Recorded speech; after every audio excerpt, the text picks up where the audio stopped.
now joined by the CEO of InterviewMuziMakhaye. This is a South African Korean joint venture set to bring digital technology into every South African home. Now, the company is already fully operational and will manufacture and distribute the set-top boxes required to take the country and its people into the digital age. Many South Africans will need set-top boxes to watch television as the country completes its move from analog to digital broadcasting. Muzi, thanks so much for joining us this morning, and congratulations, I suppose, are in order. But exactly what informs the structure of your company? Thanks for inviting me, and good morning to the viewers as well, Cindy. The company is a private business. We have followed the normal procedures of setting up a commercial business. The company has about 6 years, just under 6 years of history. It started off as a company where we were basically importing decoders from South Korea and selling them to whoever needed them. There's been that market.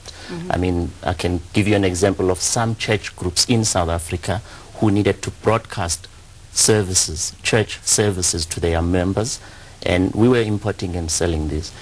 There was a turn at the business, in our business at, I think it was June 2006, when the ITU made a declaration that all member states should start considering migrating. International Trade Union should start migrating from analog broadcast to digital broadcast. All right. Well, I think that the interest for me obviously would be in terms of preferential procurement. If we look at broad-based economic empowerment, exactly how this deal will benefit particularly your emerging IT companies. Companies will definitely benefit.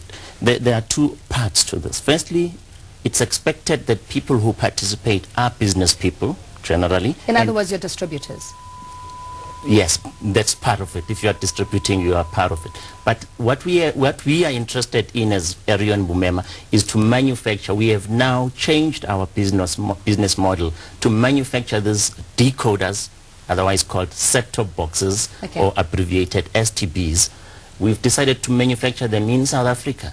Reason being, as I say, when the International Telecommunications Union decided all countries should migrate, it just gave us a commercial reason to say now we can locally manufacture these goodies. Obviously, and that creates a lot of opportunity for skills upliftment and also job creation. Certainly it does.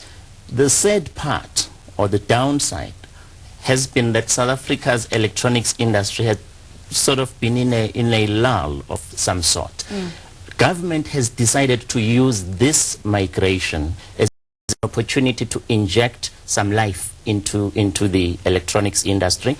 That is why government is putting its money, I mean, they're estimating about 2.4 billion rand to just help assist people to migrate. And that is going to help companies like Arion Bumema and others to go about their business, import the skills, because we don't have the skills. The fact is, we don't have the skills in South Africa.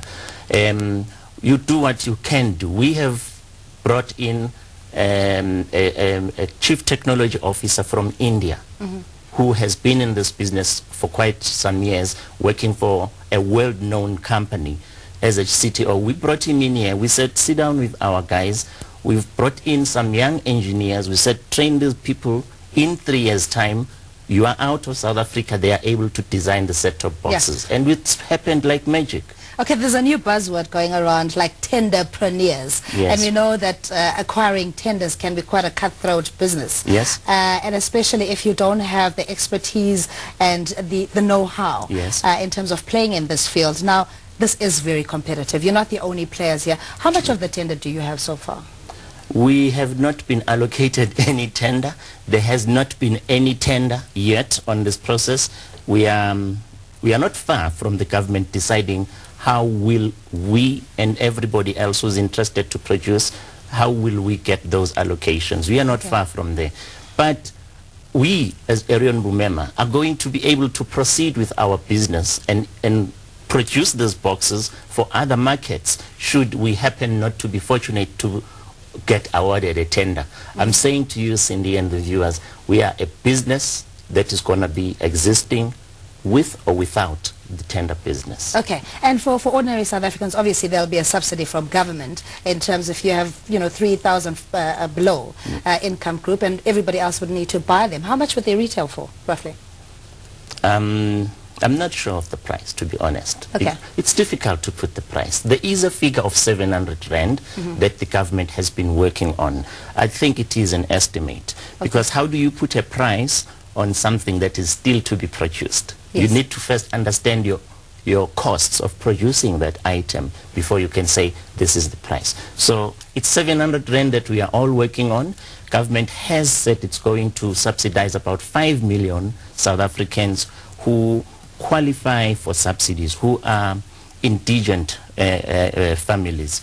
5 million of those people would have a 70% subsidy on each set-top box. Okay.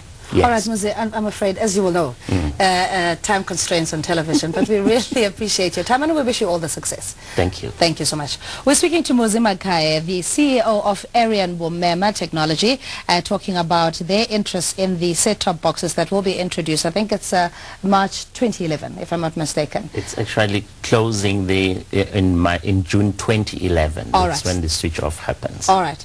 So you can share your thoughts with us. Sunrise at etv.co.za. Now, let's take a look at your financial indicators.